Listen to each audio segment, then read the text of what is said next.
Très heureux de vous revoir ce dimanche avec une belle ambiance dans notre pays. Baruch Hashem, on s'ennuie pas. Pour ceux qui voulaient un petit peu se reposer, on n'est pas venu pour ça, vous le savez. Donc, Baruch Hashem, tout va et avance dans le sens de la Géoula. C'est d'ailleurs notre sujet aujourd'hui, Be'inyan la Géoula.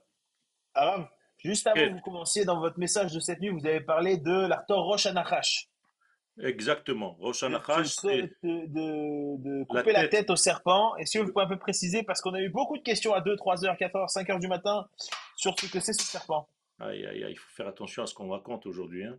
Bon, le serpent, c'est l'Iran. C'est en réalité la clipa qui nous accompagne depuis la nuit des temps. C'est la clipa de Amalek. Et donc, en coupant la tête du serpent, on arrive à la correction et au tikkun global de notre monde. Donc, moralité, la dernière guerre, c'est cette guerre-là que nous sommes en train de mener. Et donc, il ne faut pas, bien entendu, s'affoler, s'inquiéter, il faut être prudent, mais Be'ezrat Hashem, nous savons qu'Akadosh Baruch Hu est avec le peuple d'Israël, et cette nuit, Baruch Hashem, nous avons pu détruire tout ce qui nous a été envoyé dessus, et Be'ezrat Hashem, les choses sont en train d'évoluer. Alors aujourd'hui, nous devons comprendre en fait le sujet le plus important de notre vie, celui qui était inscrit même dans la structure de la création du monde.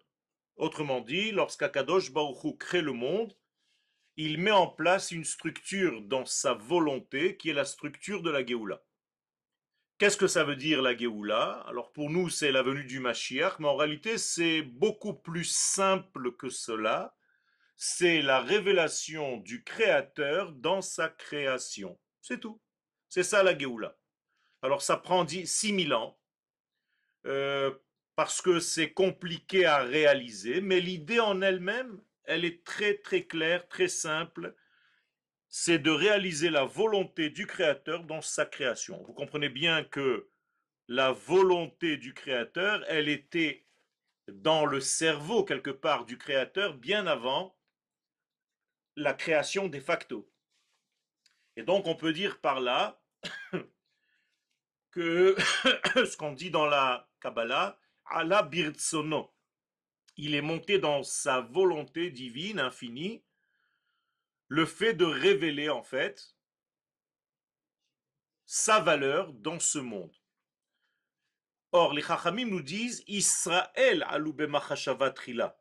C'est Israël qui a été mis, placé dans la pensée divine au départ.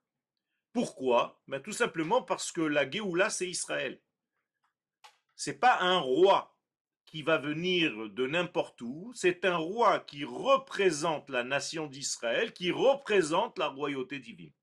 Donc on est toujours dans le même schéma.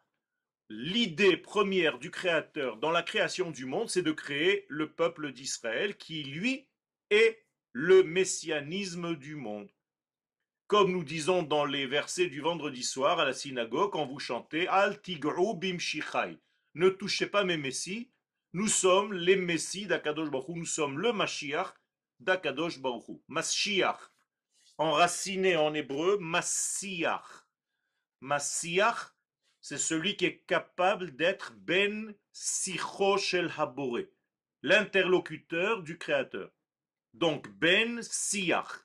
Mashiach, c'est celui qui en fait ouvre la bouche du Créateur dans l'élément créé. Donc nous sommes l'élément créé, Israël, qui est capable d'être la bouche du Créateur. Et donc tout ce qui concerne la Géoula passe avant tout par la bouche. Et c'est pas par hasard que toute la fête de Pessah est liée à ce membre du corps, la bouche. On intègre le vin, on intègre les matzot et on va exprimer en fait toutes les valeurs de Dieu par la Haggadah, qui veut dire en hébreu aussi exprimer et dire, acheminer, faire circuler. Donc tout le sipour de Yetziat Mitzrayim, le fait de raconter la sortie d'Égypte, ce n'est pas un acte symbolique, c'est un acte qui a ses fruits. Ce n'est pas stérile. C'est-à-dire que ouvrir la bouche, lorsqu'il faut l'ouvrir, c'est une mitzvah de la Torah, et c'est à nous de réaliser cette mitzvah, puisque nous sommes le porte-parole d'Akadosh Baruch Hu. Chaque structure a son porte-parole, la structure divine, son porte-parole, c'est Israël. Et dans le peuple d'Israël, on va mettre en place un roi qui va être le Massiach, le Mashiach, celui qui va exprimer complètement par la parole toute l'idée divine. Alors, pour commencer à étudier notre texte aujourd'hui, je vous ai écrit un texte qui, d'abord, prend les références du Rav Kook dans le livre de Oroth. Et le Rav Kook dit la chose suivante. Ofia chez la Géoula, elle a un caractère. Comment est-ce qu'on peut savoir quel est le caractère de la Géoula? Il dit Ofia chez la Géoula haba alefanenu, et il parle de la Géoula qui est là devant nos yeux. Ne vous trompez pas, il n'y a pas plusieurs Géoulot. Il n'y a qu'une seule Géoula qui s'habille dans différents degrés de l'espace-temps. Et donc, la Géoula d'Égypte et la Géoula d'aujourd'hui, c'est la même. Seulement là-bas, c'était l'ouverture et maintenant, c'est la clôture. Donc, il s'agit d'une seule et même Géoula. Et si vous voulez, je peux aller plus loin. Depuis la création du monde, puisque c'est l'idée motrice de la création, eh bien, toute la création, c'est une seule et même Géoula qui évolue et qui va se terminer bientôt, maintenant, dans notre temps. Et donc, quel est le caractère de cette Géoula? Eh bien, tu ne peux pas le connaître, nous dit le Rav Kook. Pourquoi? Parce que tu n'étudies pas les secrets de la Torah. Terrible. Ça veut dire que les gens qui parlent de Géoula, mais qui n'étudient pas la Kabbalah, ne savent même pas de quoi ils parlent. Et voilà les paroles du Rav. Ofia shel la Géoula haba lefanenu, cette fameuse Géoula dont on parle et qui est en train de venir devant nos yeux, hu betochiota shel Knesset Israël. Où est-ce que tu vas chercher le caractère de la Géoula? Seulement à l'intérieur de l'Assemblée d'Israël. Or, l'Assemblée d'Israël, ce n'est pas l'ensemble des Juifs, c'est la Neshama du collectif Israël qui a été pensée par le Créateur bien avant la création du monde. Donc cette Neshama porte en elle le caractère de la Géoula. Tu n'étudies pas cette Neshama parce que tu t'affaires à étudier autre chose, eh bien tu ne peux pas parler de ce sujet, donc il est loin de toi, tu ne comprends même pas de quoi il s'agit. Harav Masbir, donc le Rav nous explique, Sham, dans ce fameux texte, chez Bechitzoniut, que si tu regardes l'aspect extérieur, il est impossible de comprendre le mouvement général de ce qu'on appelle la Géoula. Alors c'est un nom que nous avons l'habitude de répéter sans arrêt, c'est la Géoula, c'est machin, mais on ne sait même pas de quoi on parle. Pourquoi? Parce qu'on n'a pas étudié l'intériorité de la Neshama de notre collectif Israël. Moralité, si vous avez des cours à prendre en Torah, c'est le sujet à étudier. C'est tout. Et là, Baruch Hashem, on vient de terminer un livre, je viens de sortir un livre, je dois faire juste la préface. Et ce livre traite justement de cette identité d'Israël au niveau de son intériorité. Parce que si tu ne sais pas de quoi nous avons été dotés pour traduire la pensée divine, et qui est le peuple d'Israël qui est capable de faire ce travail-là? Pourquoi nous sommes la bouche de l'Éternel? Si je n'étudie pas ce sujet, je ne sais même pas de quelle matière je suis formé, je ne peux même pas savoir mon rôle dans l'histoire. Et donc j'ai l'impression que le Mashiach, c'est, je ne sais pas, un bonhomme qui va apparaître, aucun rapport avec rien de ce qui se passe ici. C'est pas du tout ça. C'est le peuple d'Israël qui offre à l'histoire divine le Mashiach. C'est-à-dire parmi le peuple, qui est déjà lui la bouche d'Akadosh Baruch Hu, On va choisir la bouche de la bouche, l'essence, la quintessence de la bouche divine sous la forme de cet homme qui va être le Mashiach. Donc c'est Israël qui offre au monde le messianisme. Bien entendu, c'est une pensée divine qui a précédé la création. Mais où est-ce qu'on va chercher le Mashiach? Dans le peuple d'Israël. C'est-à-dire même les chrétiens, quand ils parlent de messianisme, ils parlent d'un bonhomme qui est venu de chez nous. C'est-à-dire nous sommes les fournisseurs du messianisme. Nous sommes les grossistes de tous les dieux. À chaque fois qu'un chrétien cherche un bon Dieu, il vient le chercher chez nous. Même le père d'Abraham, il avait un magasin où il vendait des bons dieux. Ça veut dire quoi? Ça veut dire qu'à chaque fois que l'humanité cherche une solution divine, automatiquement, elle se focalise sur Israël parce qu'elle sait que nous sommes les seuls grossistes. Et nous avons l'exclusivité avec Dieu, on a un contrat. Atem Edai va Aniel, personne à part vous ne peut être le représentant que j'ai choisi pour révéler ma pensée divine infinie. Donc vous voyez, l'histoire, elle est très simple. Et donc si je n'étudie pas et tout mon étude ne se réfère qu'à l'extériorité, il est impossible de voir le chemin qui est vrai, authentique, vers Hachalem, parce que tu ne vois pas l'entier chez la Géoula. Tu ne comprends pas ce que ça veut dire. Ki'im gishushim rishonim. Alors tu as quelques notions, peut-être que tu as une intuition de certaines choses, mais tu ne comprends pas.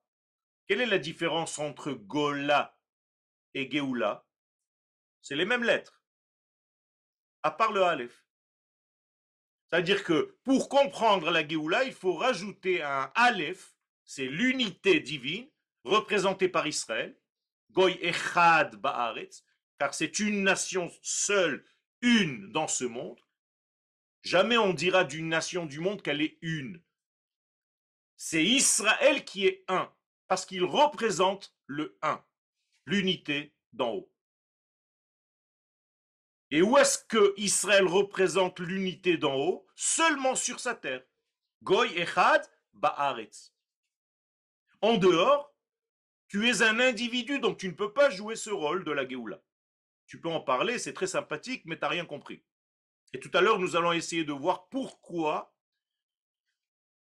à l'extérieur, qu'est-ce qui nous manque en réalité dans toute cette notion de Géoula. Vous allez voir que, en fait, les gens passent à côté parce qu'ils ont restreint Akadosh Baruch Hu à un petit bon Dieu religieux. Alors que la Géoula, elle est beaucoup plus large et elle s'habille dans des valeurs géopolitiques. Et si tu n'as pas compris ce système-là, eh bien tu vas rester une vapeur religieuse qui va parler du Mashiach, qui va même chanter toute la journée, Anima Amin, tout ce que tu veux, et les belles chansons du Mashiach. Mais ça fait 2000 ans qu'on peut chanter, il n'y a rien qui se passe réellement. Le véritable messianisme a commencé au moment où on est sorti d'Égypte pour venir en terre d'Israël. Et aujourd'hui, plus que jamais, nous y sommes, et la majorité de notre peuple est là. Là, on peut commencer à faire le travail du Mashiach, et l'une des facettes de ce dévoilement, c'est la guerre que nous sommes en train de mener aujourd'hui contre toute cette racaille qui nous entoure. Donc le Rav nous dit, à l'extériorité des choses, tu ne peux pas comprendre. Ki'im gishushim, donc tu vas avoir juste quelques notions, des bribes. Utzbar afaro. Alors comment est-ce que ça se passe? Ça, c'est déjà des choses que tu peux voir physiquement. Utzbar afaro. De qui on parle? On parle de Adam Arishon au moment de sa création. Adam Arishon a été créé et la Gemara nous raconte toutes les heures de la journée comment a eu lieu son évolution au niveau de sa création. C'est pas qu'il n'était pas et d'un coup il est. Non. La Gemara nous donne à chaque heure ce que l'Éternel fait pour dévoiler une couche de Adam Arishon, comment il évolue. Bien entendu, pourquoi Kadosh Baruch Hu nous fait ça, alors qu'il aurait pu créer ex nihilo? Tout simplement pour nous expliquer que notre Géoula ressemble identiquement à la formation du premier homme, puisqu'Israël porte le nom Adam. Donc tout ce qui se passe chez Adam, Harishon, va se passer dans l'histoire d'Israël. Donc la Gemara va commencer par la première heure. Elle va dire Sha'arishona, au moment où Akadosh Baruch Hu crée l'homme, qu'est-ce qu'il crée? Utzbar Afaro, il va rassembler de la poussière. Vous vous rendez compte que la première heure, il n'y avait pas le Adam que vous imaginez. Il y avait un rassemblement de poussière. Eh bien, nous disent les Chachamim, à la première phase de la Géoula, et quand est-ce que ça se passe? Eh bien, exactement pareil, puisque Adam Arishon a été créé le 6e jour de la création, donc c'est entre l'an 5000 et l'an 6000. On est d'accord? Et étant donné que Adam Arishon a été créé le jour et non pas la nuit, donc tu enlèves déjà 12 heures. Au niveau des millénaires, tu as enlevé déjà 500 ans. Donc la Géoula ne peut pas commencer réellement avant 5500. Magnifique, regardez comment on approche, c'est très rapide. Et si je compte maintenant les heures et que je partage les 12 heures restantes en 500 ans, c'est très facile. Ça me donne qu'en réalité, chaque heure ne dure que 42 ans à peu près de notre temps. Et c'est comme ça qu'on peut voir exactement l'évolution du premier homme. Alors je vous fais le calcul, je l'ai déjà fait. Quand est-ce que Adam Arishon se dresse sur ses jambes dans le récit de la Gemara? En 5708, 1948. Elle est pas belle? Exactement, au mois près, dans le mois de Iyar. Alors si ça c'est un hasard, alors je sais pas, laissez tout tomber, on laisse tomber tout. Donc Adam Arishon, le messianisme qui vient pour clôturer l'histoire, se dresse sur ses jambes en 5708-1948 de notre histoire moderne. Alors je reprends. Utzbar Afaro, deuxième heure Naasa Golem, après troisième heure Nim Techu Evarav, c'est-à-dire la poussière du départ est devenue une forme et la forme a été tirée comme des membres qui commencent à apparaître. Ken, je peux vous faire un film de science-fiction, vous imaginez un petit peu Terminator ou la Manhaj, c'est la même chose. Ulam Ikara Itrachashut Idavka, mais où se passe le phénomène? C'est pas dans ce que tu vois dehors. Parce que si tu vois une évolution de la poussière qui est d'abord rassemblée, après elle commence à avoir une forme, après les membres sont en train d'être mis en place, ça veut dire qu'il y a une force intérieure qui pousse à réaliser ce processus. Ça vient pas n'importe comment. Eh bien, c'est ce que le Rav Kook nous dit. Tout ça se passe à l'intérieur de la Neshama de l'Assemblée d'Israël, qui est en réalité elle-même le moteur de toute cette réalisation messianique. Vezo est celle-ci, donc l'Assemblée d'Israël, dans son intériorité, et Inaniglet. Elle n'est pas dévoilée. Et là, si ce n'est que les Mishemesugal Yirkosh Enaim Pnimiot Nishmatiot, qu'à celui qui est capable d'acquérir des yeux profonds, des yeux qui sont les yeux de la Neshama, et non pas les yeux du corps, pas les yeux de chair. Parce que ces yeux-là, seuls les yeux, j'allais dire divins, permettent à l'homme de voir toutes les situations et tous les événements du haut vers le bas. Et non pas comme la plupart des hommes, du bas vers le haut. Ça veut dire que chez nous, un système empirique de science, de mathématiques, ça commence toujours par l'homme, par une donnée humaine. par une expérience qu'on va essayer d'étudier. Bien, la Kabbalah, c'est exactement l'inverse. On commence d'abord par un regard du haut vers le bas et non pas par le résultat vers la source, l'inverse. La source vers le résultat. Et pour ça, il faut que tu t'achètes des lunettes spéciales qui te permettent d'avoir le même regard qu'Akadosh Baruchou, c'est-à-dire de l'intérieur vers l'extérieur et non pas l'inverse, comme dans la science classique. Vous êtes avec moi? Et moralité, on devrait voir l'histoire comme le patron, Akadosh Baruch Hu, lui-même voit l'histoire, c'est-à-dire du haut. Quand je dis le haut, je veux dire du plus profond. Car dans les notions de Kabbalah, Elion, le supérieur, veut dire Pnimi, le plus profond. Donc on voit du profond vers l'extérieur, vers la surface. Mais si tu t'arrêtes à la vision de la surface sans comprendre d'où vient la source de la surface de l'écran que tu vois, c'est comme quelqu'un qui va au cinéma et qui a l'impression que le film, il fait partie de l'écran. Hamar. Il y a quelqu'un qui projette ce film. Et non, toi, tu ne vois pas. Il y a un type qui a volé une station essence là où j'habitais avant. Et comme c'était un brel, il a volé l'écran de l'ordinateur. Il a laissé le disque dur. Dans 5 minutes, on a retrouvé qui c'était. Il croyait que le système était dans l'écran. Mais c'est exactement ce qu'on fait quand on ne sait pas voir les choses de l'intériorité. Parce qu'on voit l'écran et on a l'impression que tout est dans l'écran. Non, l'écran, c'est juste l'expression dernière. Finale. Hahabata, et ça s'appelle les habits en hébreu. Les habits, c'est toujours du haut vers le bas. Jamais du bas vers le haut. Du bas vers le haut, ça s'appelle les histakel, l'irot. Mais les habits, c'est toujours du haut vers le bas. Et donc cette habata, à l'infinitif, Hamit Bakeshet, qui est demandé, qui est exigé de nous aujourd'hui,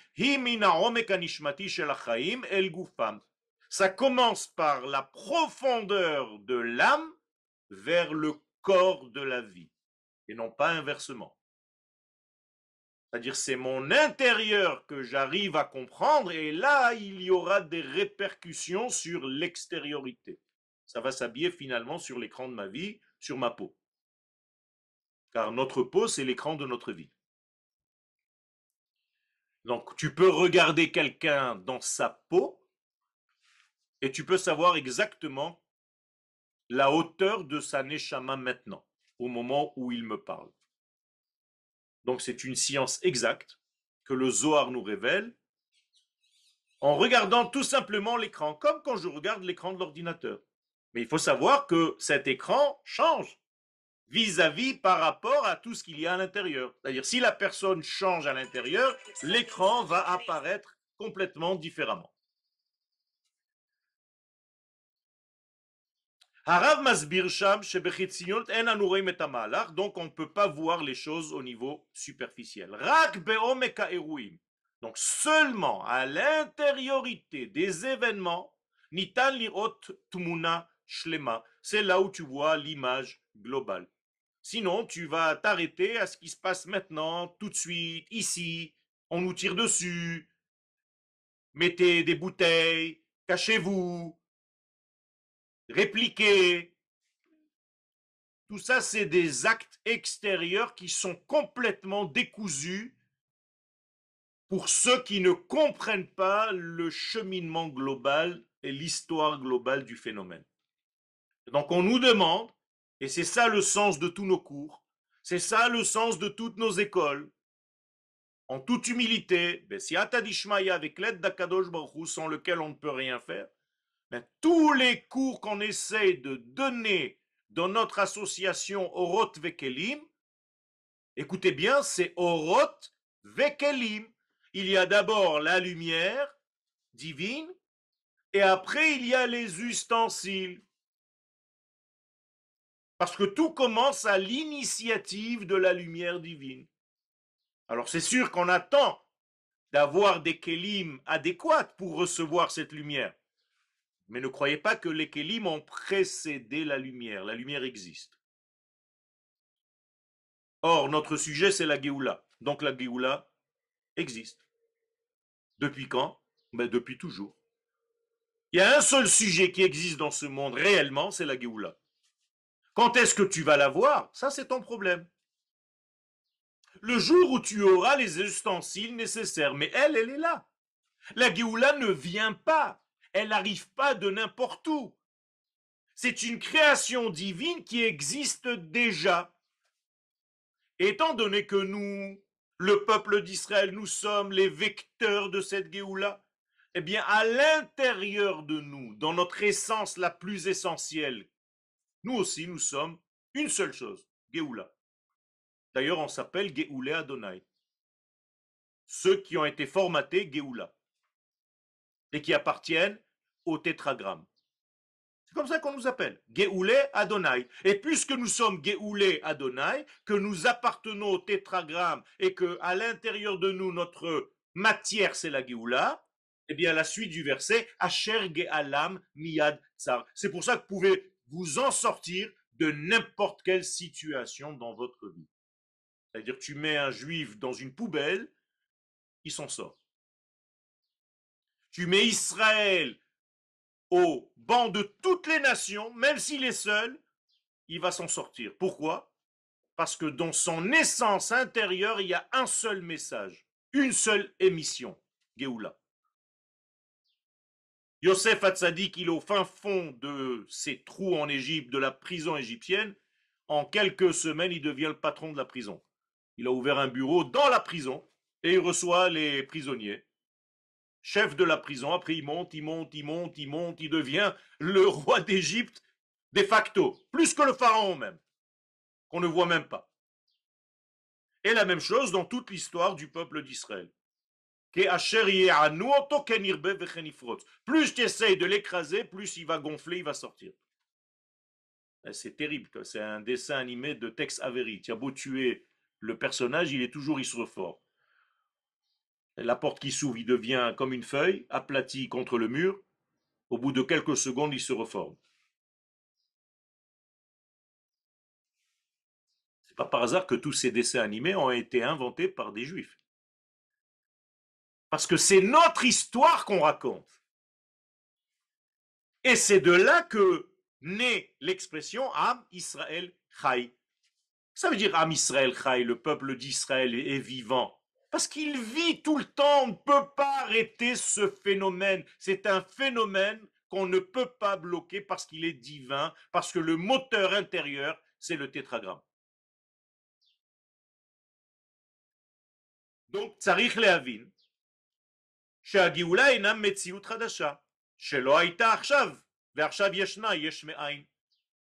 Comprenez bien que la Géoula, ce n'est pas quelque chose de nouveau, un nouveau phénomène qui un jour est arrivé en Égypte. On s'est dit, tiens, on vient de recevoir un grand cadeau qui n'était pas avant. Pas du tout. Il était bien avant la création du monde. Mais il ne s'est pas révélé jusqu'en l'an 2448 de la création, le mois de la sortie d'Égypte. Donc Dieu attend patiemment avec un programme qui s'appelle Géoula, 2448 ans qui se passent ici sur Terre, dans le temps terrestre, parce qu'en haut, il n'y a pas de temps. Et après 2448 ans, enfin apparaît un groupe qui va être porteur de cette âme collective qui s'appelle Israël et qui va véhiculer la Géoula. Donc nous sommes les porteurs de la Géoula. Et tu dissèques le peuple d'Israël, à l'intérieur de lui, tu trouves la Géoula. Tu ne peux rien trouver d'autre. Il est fabriqué de Géoula. Donc le souffle messianique, ha ruach hameshichi, kadam le briata olam, il a précédé la création du monde. Comme disent les Chachamim dans le Midrash, Bereshit Rabbah, à la paracha 8, Veruach Elohim merachefet al pnei hamayim, lorsque le souffle de Elohim planait sur les eaux, sur la surface des eaux, Disent les Chachamim dans le Midrash, Ze rucho shel melech HaMashiach. C'est le souffle du roi Mashiach. Toi, tu croyais que c'était le souffle de Dieu qui plane sur les eaux, c'est très joli, c'est très imagé. Mais en fait, les Chachamim nous disent c'est déjà ce qui était prévu au départ. C'est-à-dire que le Mashiach attend comme un souffle qui plane sur la surface de l'eau. Voilà. Vous vous rappelez que Moshe Rabbeinu a été sorti des eaux. Maintenant, vous comprenez pourquoi. Quel rapport avec l'eau? Son nom s'appelle celui qui est sorti de l'eau. Meshitiu. Moshe, Mashui en hébreu. Mais tout simplement parce que c'est lié à cet élément qui a la plus grande mémoire au niveau minéral. Et la mémoire de l'eau, elle est énorme.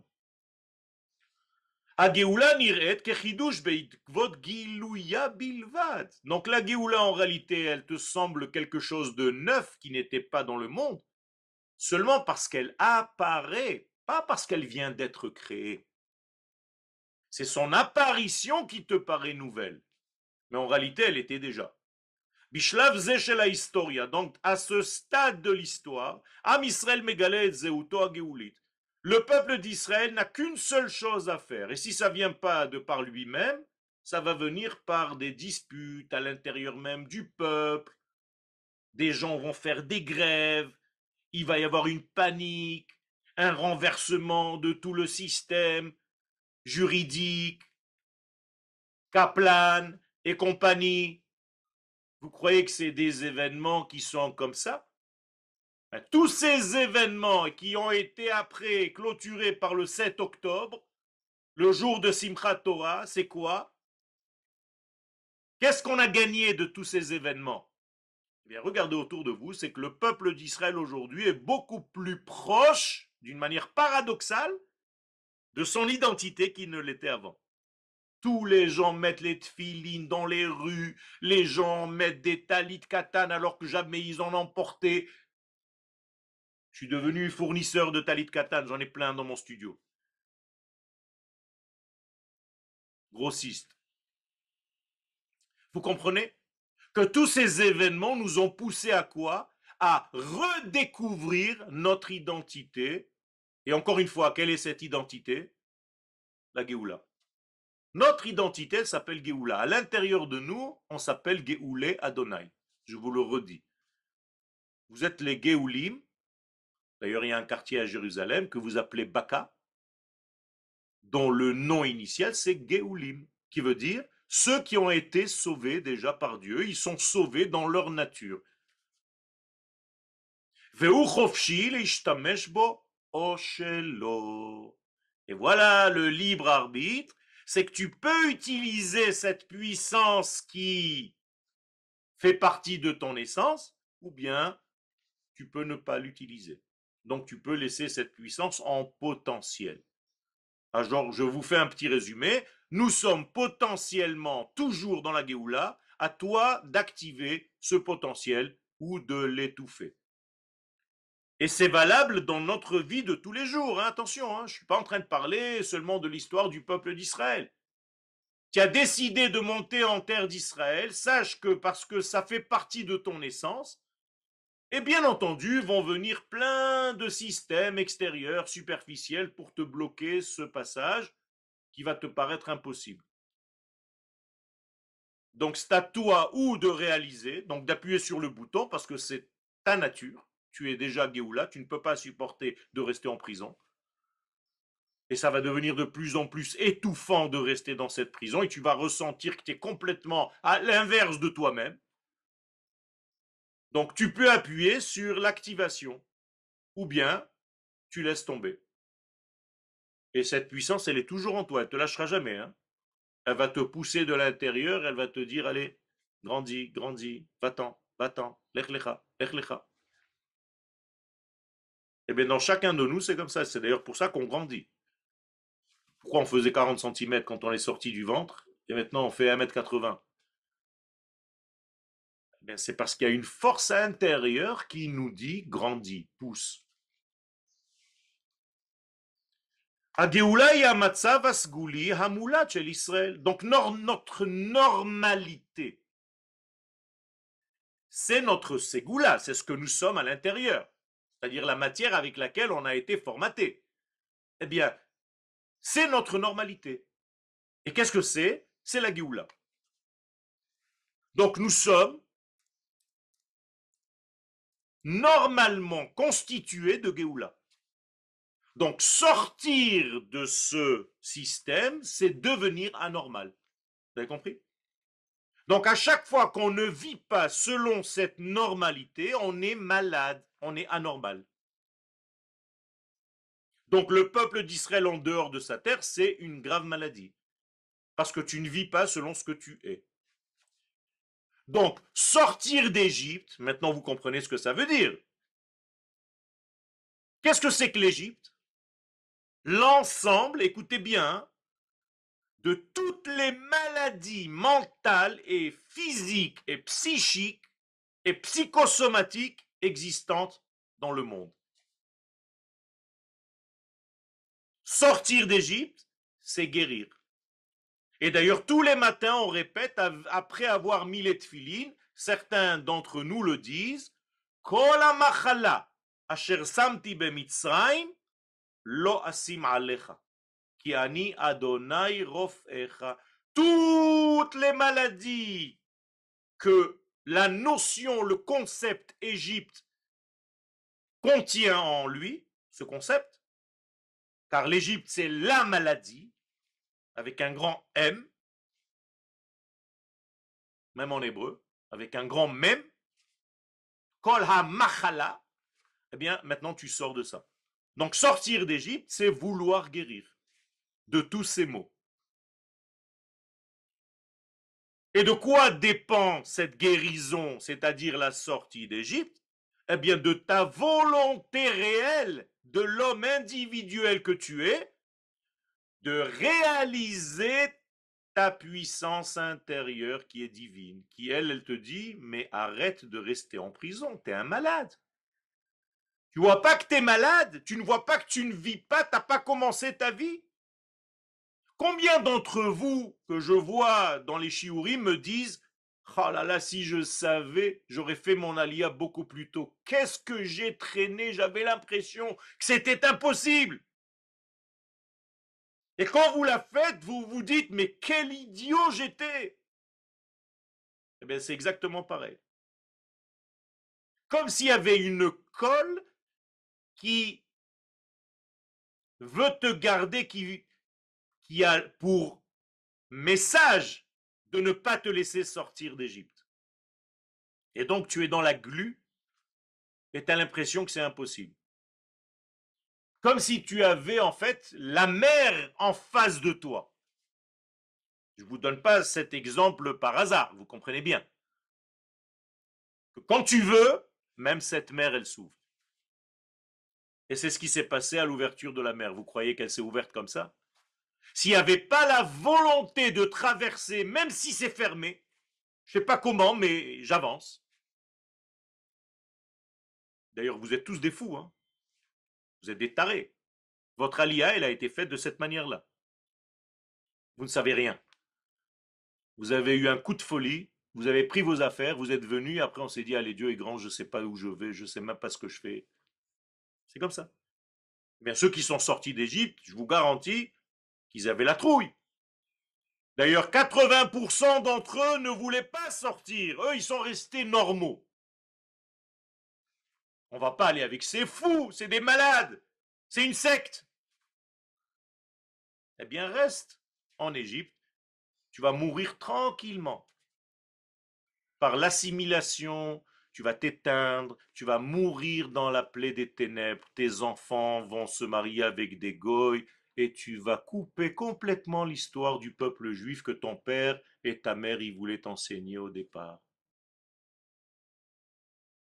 Vous comprenez comment ça marche? Et après, à la fin de la vie, oh là là, je regrette. Qu'est-ce qu'on a fait? Vous savez combien de personnes ont disparu de notre peuple de cette manière-là?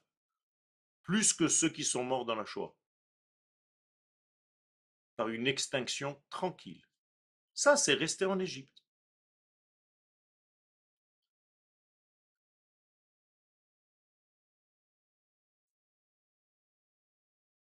Donc, où tu laisses les choses en potentiel, ou tu réalises ton potentiel. Ha'atzba'a baraglaim, donc il faut voter, c'est une expression en hébreu, par mes pieds.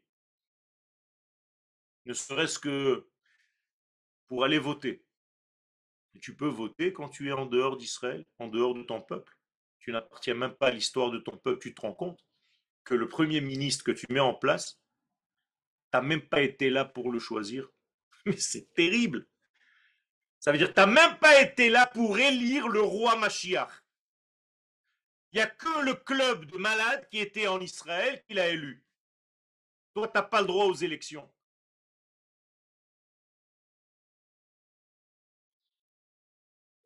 Hatzba baraglaim, donc voter dans ton état d'être avec tes jambes,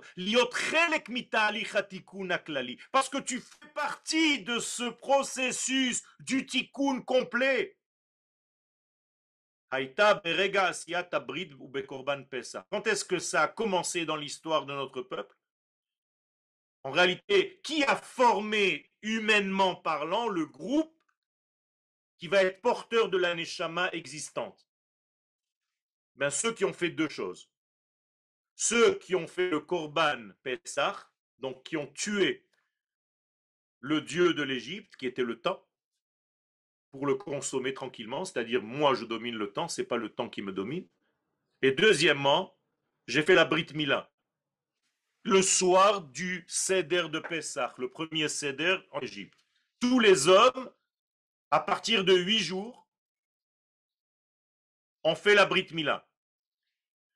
Qu'est-ce que c'est faire la Brit Mila? Bien, c'est ouvrir ton passage. Parce qu'à la Brit, c'est le passage. Quand tu ouvres le passage, tu peux sortir. C'est comme la porte. Et, pas par hasard, qu'est-ce qu'on a fait avec le sang du Korban Pessah et le sang de la Brit Mila? On a peint les linteaux et les deux mezuzot de nos portes. Quelle porte? Ce n'était pas à l'extérieur, la peinture, elle était dedans. Mi befnim. Vous saviez ça? C'est pas pour que le bon Dieu voit ou ne voit pas. Lui, il n'a pas besoin de ça. Vous imaginez le bon Dieu planer par-dessus les maisons pour voir ceux qui ont écrit et dessiné du sang. Pas du tout.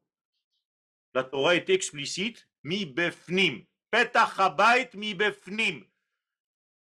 C'est toi qui as fait cette ouverture en toi. Dieu le sait. Si toi, tu n'as pas fait cette ouverture, tu n'as pas eu le courage de sacrifier le bélier en question et d'ouvrir en toi le passage du flux divin, eh bien, tu es resté en Égypte. Moralité, 80% n'ont fait ni le Korban Pessah, ni la Brit Mila, et sont restés en Égypte, morts dans la plaie des ténèbres, morts de ne pas voir la véritable lumière de Dieu, morts d'avoir raté le processus de la Géoula, morts d'être passé à côté de l'histoire de ton peuple. Désherbé, complètement, c'est fini.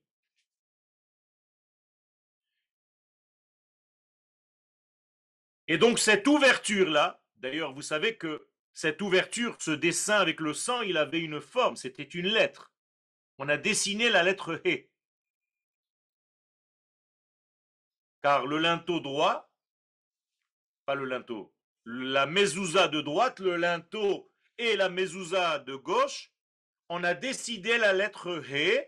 C'était le dessin qui nous permettait d'ouvrir, parce que la lettre He est une lettre d'ouverture, qui d'ailleurs, ce sont les mêmes lettres que Chametz et Matzah. La seule différence, c'est que le Chet de Chametz a été ouvert sur son côté gauche et est devenu Matzah, un He. Qu'est-ce que ça veut dire qu'on a ouvert le côté gauche?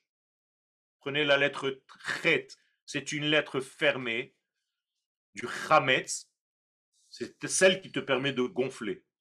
C'est ton ego.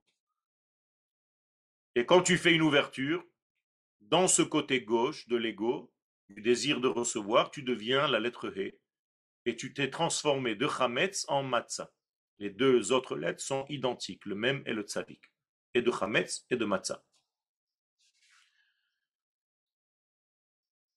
L'expression la plus claire de notre sortie de l'exil, le rassemblement de tous nos exilés, la reconstruction de notre terre, le fait d'avoir arrosé, planté tous les champs qui étaient des terres arides, la construction de toutes les infrastructures au niveau de notre vie, de la nation, et le retour de notre orgueil national, tout ça, c'est encore rien par rapport à ce qui se passe à l'intérieur de la Neshama d'Israël et qui demande encore à être dévoilé. C'est déjà pas mal, hein, tout ce que je viens de dire. Mais à l'intérieur de notre Neshama, il y a encore plus que ça. Et ça attend quoi? Eh bien, comme dans la chanson, Ki ba moed, Ki ba moed. En français, car le temps est arrivé. Car le temps est arrivé. Eh bien voilà.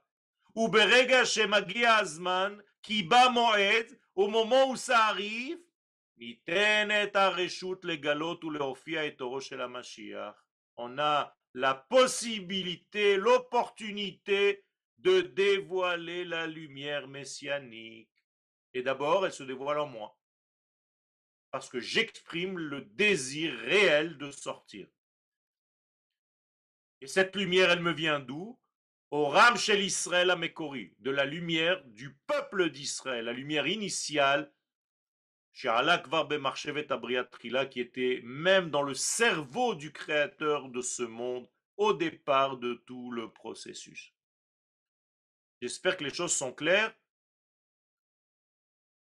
Vous comprenez que tout est là.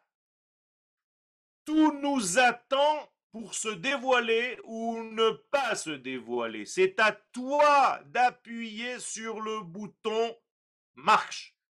Tu as une usine atomique. C'est à toi d'appuyer sur le bouton. Ou alors tu regardes ton usine toute la journée, tu te dis oh là là, quelle merveille. Et toutes les machines sont en silence, tu ne fais rien du tout. Tu tournes dans ton usine comme un idiot et tu te dis qu'est-ce qu'il est beau mon peuple. Oh là là, ils sont forts. Mais tu n'appuies jamais sur le bouton. Donc tes usines sont en train de rouiller, les machines sont en train de rouiller, et tu te rappelles de ton arrière-grand-père qui faisait des tissus, des machins, et tu te dis, tu sais ce qu'il était, mon grand-père? C'était le grand rabbin de machin, il faisait des trucs de malade. Ouais, d'accord, et toi tu es malade, sans faire rien du tout.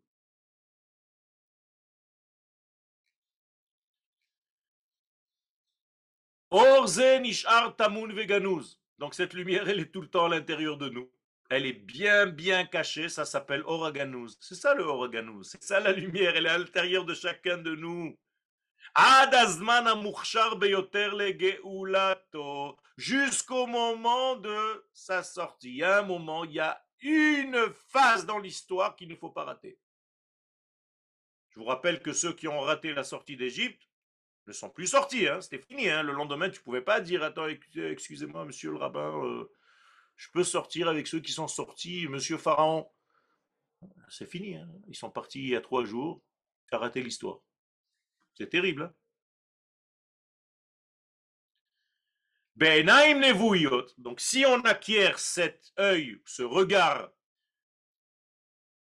prophétique, nitan lirot kvar beshoresh advarim, on peut voir déjà à la source des choses la grandeur, la complétude que le peuple d'Israël est censé apporter au monde pour terminer la création. Ben, c'est exactement ça qu'on doit étudier. Qu'est-ce que le manque a, qu'est-ce que le monde a besoin maintenant? Qu'est-ce qu'il manque pour terminer le programme messianique? Voilà, c'est ça qu'on se demande maintenant. Que manque-t-il pour que les choses aboutissent et se terminent? Hashimush besfirat ad-da'at. Et là, j'introduis une notion de Kabbalah. N'ayez pas peur. C'est tout simplement appuyer sur un bouton dans ton être qui s'appelle le Da'at. Le Da'at, c'est le bouton qui te sert de connexion. Il se trouve généralement, on arrive à le situer dans le cervelet, là où les hommes mettent le nœud des téphilines derrière la tête. Ça s'appelle Oref, la nuque. Comme par hasard, c'est les mêmes lettres que Paro. C'est-à-dire, on va poser ce nœud qui est le nœud qui fait les liens, là où il y avait auparavant quelqu'un qui était contre les liens, c'est-à-dire Paro. Vous comprenez bien ce qu'on fait dans le tikkun? On met le kesher, l'union, à l'endroit qui s'appelle Paro, Oref. C'est-à-dire, on lui dit à Paro, reste tranquille, on a trouvé une route qui contourne ton problème. Tu nous as assez embêtés dans notre vie. Maintenant, j'ai des lanières qui vont me permettre de descendre le long de mon corps. Alors, c'est sympa de mettre les tefilines, mais si tu comprends ce phénomène, c'est extraordinaire. Tu prends les idées que tu avais dans la tête, les deux lanières qui te touchent les deux cerveaux, avec le boîtier au centre des messages que tu reçois d'Akadosh Baruch Hu, et par le Da'at, tu permets à tous ces messages qui venaient d'en haut d'être traduits dans une réalité de vie en bas, grâce aux lanières qui coulent le long de ton corps. Donc tu réalises le potentiel divin. Ce trait d'union, ce point de contact, cette charnière, s'appelle le Da'at.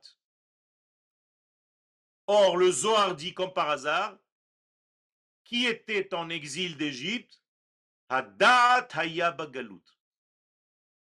Bemitzraim Haya Hada'at Bagalut. Voici les termes du Zohar. En Égypte, c'est la connexion qui était en exil. Autrement dit, tu connais les choses, mais tu n'arrives pas à activer, tu n'arrives pas à connecter entre la pensée de la bonne chose et la mise en action. Comme si quelque chose était bloqué où, comme par hasard, à ce niveau-là.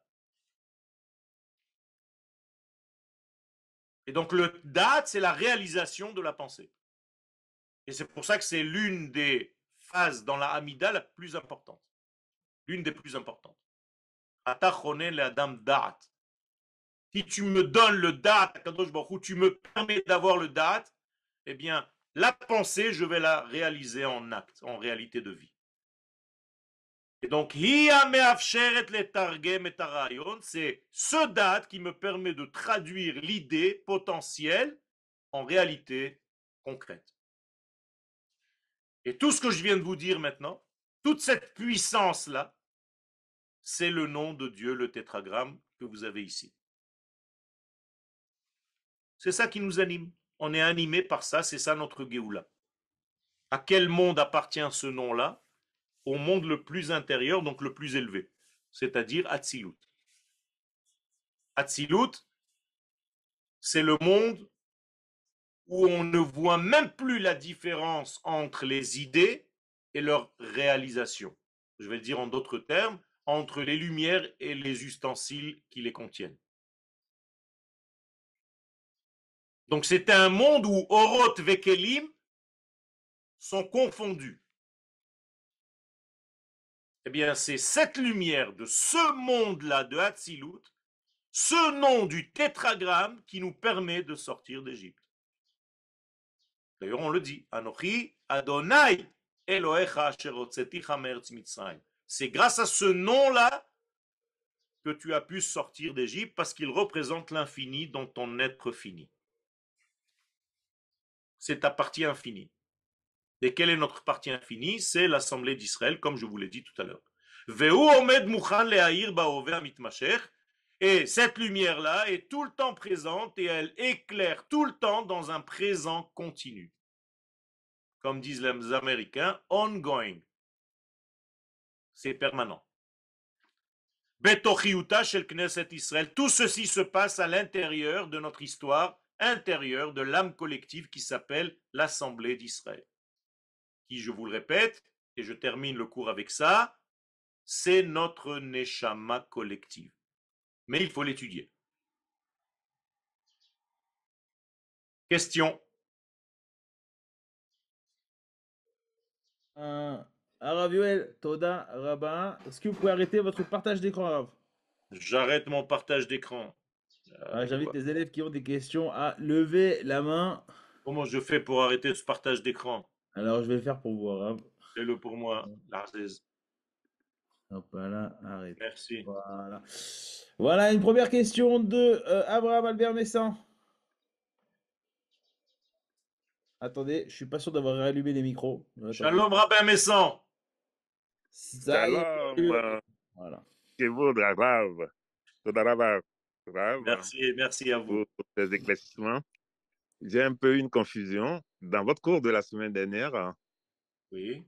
vous nous avez éclairé que, au fait, la Géoula, qu'est-ce que c'est?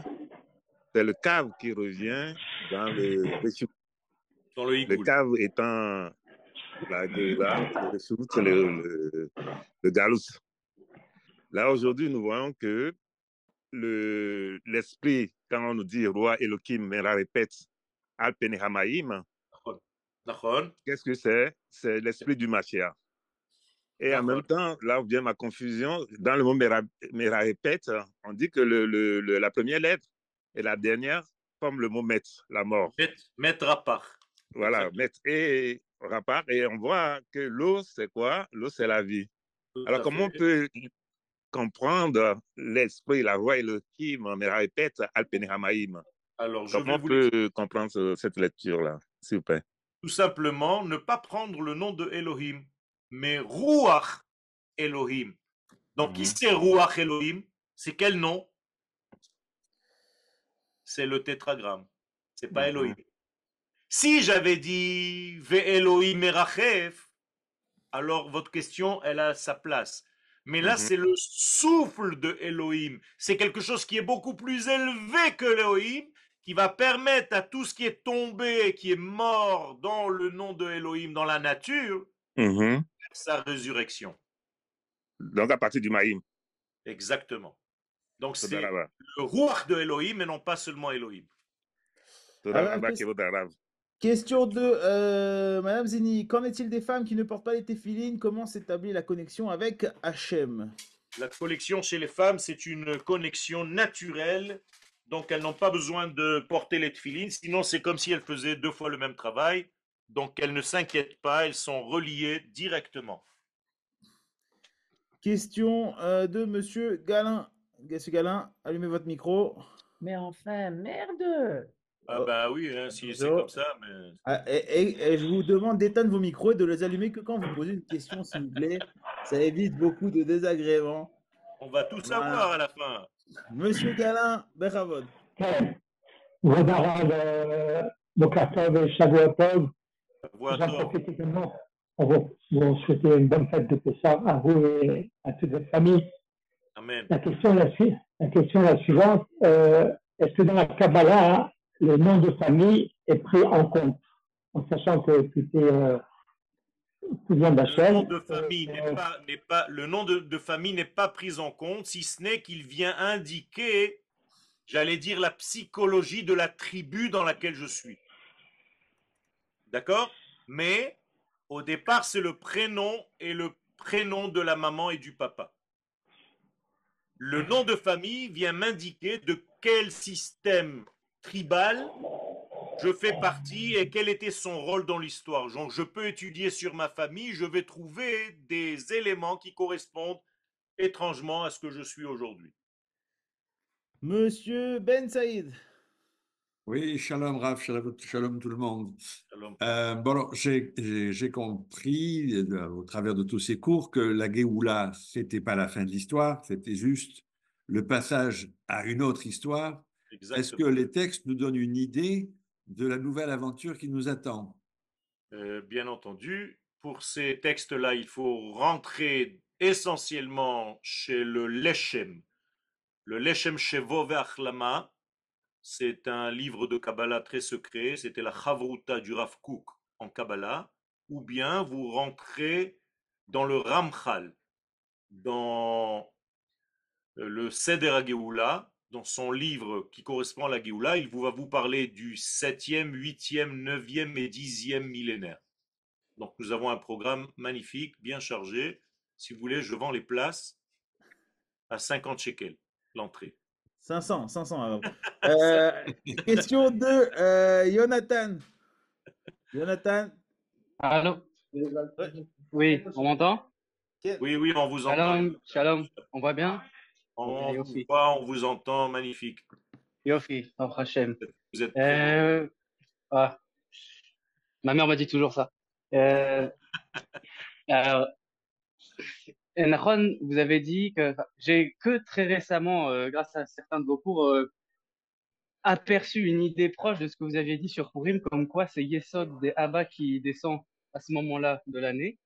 Okay. Bon, évidemment, quand j'ai compris, j'ai un truc dans le cerveau qui a pété. J'espère que c'est réparé depuis. Ouais, non, mais ça a pété dans le bon sens. D'accord. C'est comme quand une voiture elle accélère très très vite, d'un coup ça éclate comme ça, c'est pareil. Et je me demandais qu'est-ce qui descend à Pessah, parce que si vous avez dit que c'est Yesod et Abba, de ce que je comprends, qu'est-ce qu'il y a encore au-dessus? Magnifique. Qu'est-ce qui peut encore descendre? Magnifique. Très très bonne question. Alors sachez que dans la Géoula d'Égypte, nous avons des mochines de Gadlout, de Abba et de Ima, mais qui nous viennent en réalité de l'essence même de nos sorties, c'est-à-dire, et là je vais employer un terme, j'espère que ça ne va pas vous faire peur, ça s'appelle le Radla. Le Radla, c'est Recha de la Itiada. Et ça, on ne l'a pas vu seulement le soir de la sortie d'Égypte, mais 7 jours plus tard au moment de la traversée de la mer. Ça veut dire que le 7e jour de Pessah est encore plus élevé que la sortie d'Égypte, parce que là-bas s'est révélée en fait la matrice qui est dans la partie basse du monde qui est au-dessus de Hatzilut. Au-dessus de Hatzilut, il y a un monde qui s'appelle Adam Kadmon, et dans la partie basse de Adam Kadmon se trouve cette rade-là, et là-bas est enracinée la Neshama de notre peuple. Et c'est ça qu'on a dévoilé. Question de Simcha Maïssa Levi. Bonjour à Joël, bonjour à tous. Vous avez dit, c'est une question, vous avez parlé du souffle de Dieu qui planait sur la face des eaux, que Moshe Rabbeinu, il vient de l'eau. Est-ce que le fait que le corps humain est constitué de 80% d'eau, en fait, ça rejoint la source et qu'il y a une potentialité de messianité en chacun d'entre nous et qu'on ne sait pas on connaît que 15% des possibilités de l'homme, des possibilités comment dire, de fonctionnalité. Et que, elle est longue la question. Mais j'ai compris le sens. Ce que vous venez de dire, c'est le secret du mot Mitzrayim. Comment est-ce que vous écrivez Mitzrayim? Maim. Et que reste-t-il de Mitzrayim quand j'ai enlevé Maim? Tsar. C'est-à-dire, il y a l'étroitesse qui se cache dans l'élément liquide que représente l'eau. Et donc, sortir d'Égypte, vous invertez tsar, vous inversez les lettres tsar et vous devenez ratz. Ça va vous faire courir pour sortir de votre Égypte en libérant l'essence qui était à l'intérieur enfouie dans l'eau. D'ailleurs, Moshe Rabbeinu n'est pas seulement sorti de l'eau, il va libérer aussi Yosef Hatzadik, qui lui aussi est à l'intérieur de l'eau. Donc toute la sortie d'Égypte, c'est tout simplement sortir de l'eau, de cet élément qui cache en lui la lumière divine. Magnifique question. Question de Yehudit. Yehudit Bechavod. Bonjour Rav. Tout d'abord, Pessah Shel Geoula Shelema pour vous et toute votre famille et Amen. vos fils qui soient protégés. Amen. J'ai une petite question par rapport à votre explication sur la sortie d'Égypte, donc vous avez parlé du Corban Pessah pour tuer le dieu de l'Égypte. La Brit Mila, ouvrir le passage. Alors la Brit Mila, c'est uniquement pour les messieurs. Et ce qui me venait en tête, c'est et les femmes. Ça m'étonnait aussi. La femme, encore une fois, elle a cette ouverture en elle naturellement parce qu'elle est restée dans l'impureté de la maman 2 semaines supplémentaires. La paracha d'hier, quand une maman accouche une fille, elle est impure 2 semaines et 66 jours. Pourquoi? Parce qu'elle fait le nettoyage et elle fait le tri de tout ce système, ce qui va permettre à la fille d'être déjà porteuse de vie. Donc elle est déjà dans l'ouverture totale, elle n'a pas besoin d'ouvrir autre chose. Splendide, merci beaucoup. Pessah Sameach. Question de Madame Gozlan. Rav, je voulais tout simplement vous remercier. Vous m'avez apporté un certain bonheur ce matin et j'ai tout compris, tout ce que vous avez dit. Merci. Quelle merveille, quel cadeau. Vous m'avez apporté un bonheur certain, pas un certain bonheur. Merci beaucoup. Dernière question de Rava Etouati. Oui, merci Rav pour ce magnifique cours comme d'habitude. Juste par rapport à Mitzrayim et le Ratz qui sort de l'eau, oui. Est-ce que le fait de travailler justement sur l'eau du corps peut permettre de le faire sortir?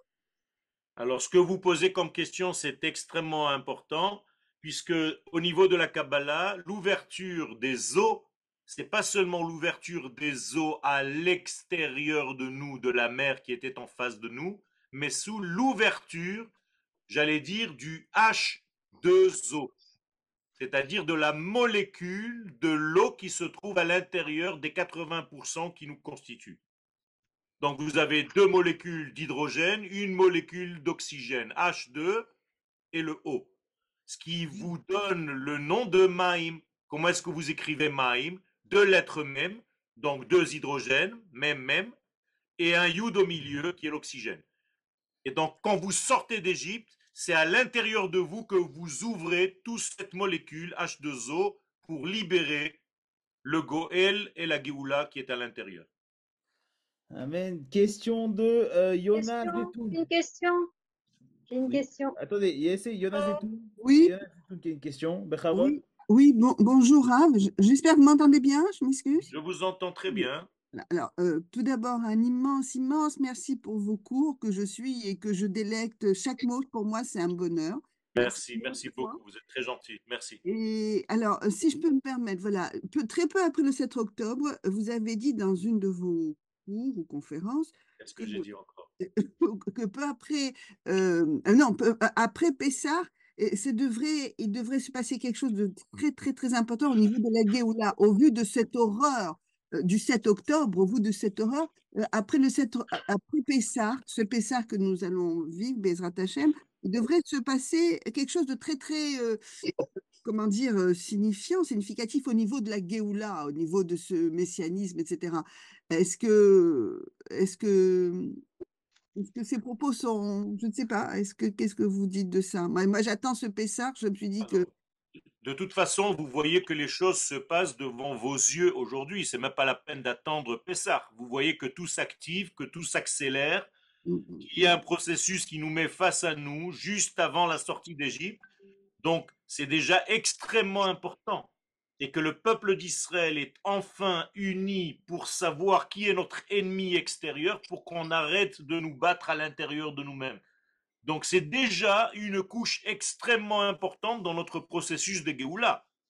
Je ne peux pas dire que l'homme Mashiach va apparaître à ce Pessah, mais soyez sûrs que nous allons recevoir une couche de Géoula extrêmement importante qu'on n'a jamais vue jusqu'à maintenant. Alors, il reste 3 minutes et 3 questions. Du coup, j'aimerais enchaîner, je suis désolé. Question de Golda Abad. Golda, en attendant, Monsieur Ben Saïd. Oui, bonjour. Rapidement, une suggestion à David. Est-ce que quand les maîtres prononcent un terme en hébreu, on pourrait en avoir la transcription, l'écriture en surimpression sur l'écran? ça simplifierait pour beaucoup de Peut-être balbutiants dans le hébreux. chat, alors. On en reparlera peut-être dans le chat. Golda, une question? Alors, non, j'ai Oui. pas fini, j'ai pas fini. Pardon. Je veux juste signaler à Rav Yoel que les questions sur l'eau ont été étudiées il y a une quarantaine d'années par un professeur allergologue qui s'appelait Benveniste et qui avait étudié la capacité des hautes dilutions d'homéopathie à soigner. Tout le monde avait hurlé car c'était à côté de ça un très grand scientifique. Et actuellement, c'est repris parce qu'il y aurait les molécules dissoutes dans l'eau laisseraient même à très haute dilution une marque, une impression en 3 dimensions.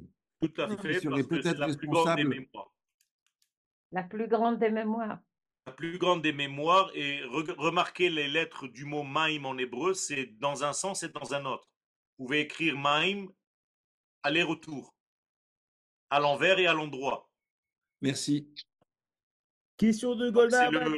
c'est le plus grand conducteur d'ailleurs, l'eau. Ken. Oui, bonjour, Val. Concernant les mamans qui tombent enceintes, donc on dit les enfants, ils sont dans de l'eau en fait. Les fœtus sont dans l'eau. Le fait de perdre les os, ça rejoint l'idée. La perte des os représente la sortie d'Égypte. Le Harizal nous dit que l'accouchement représente la sortie d'Égypte au niveau de la maman. Donc Israël était comme un fœtus à l'intérieur du ventre de sa mère, sauf que dans une naissance, c'est une maman. L'Égypte était un animal, c'était une béhéma, un gros animal. Et donc nous étions à l'intérieur d'un animal pour dévoiler l'homme de l'humanité. Question de Alex Tangy. Ouais, c'est pas une question, c'est juste une remarque. Déjà, Toda Rabba, mais comme on dit, Shloshim Yom Kodem le Pesach Shoalim Dorshim, on est aujourd'hui le Vav Benissan, on est Shloshim Yom Lifne Yom Atzmaut, vous parlez de la Géoula, ben voilà, c'est le temps d'en parler. Amen. Dernière question de André Amoyel. Ah ouais, sinon moi j'habite là-haut. Madame Amoyel. Bonjour, madame. Rav Yael, je vous connais bien. Non, il n'y a pas d'Yael, Rabbi Yoel. Rav Yoel. Je vous connais bien en tant que peintre, j'habite Antibes. Je vous salue, je vous remercie pour cette merveilleuse. Gentil. Depuis Antibes, vous me saluez depuis la Salisse. Oui, presque. Voilà.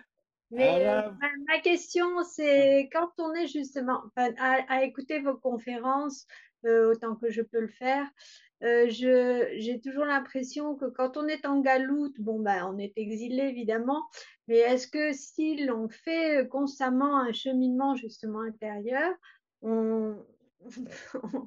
oui, vous faites partie du processus, ne vous inquiétez pas. C'est d'ailleurs pour ça qu'on a ouvert le Zoom, même pour ceux qui sont à côté de la Salisse. Et donc, si les cours vous arrivent, il y a une évolution qui se trame à l'intérieur de votre être. Et petit à petit, vous augmentez jusqu'au moment où, Bezrat Hashem, ça passera à l'acte et vous allez venir nous rejoindre. Je vous le souhaite, Bezrat Hashem. Il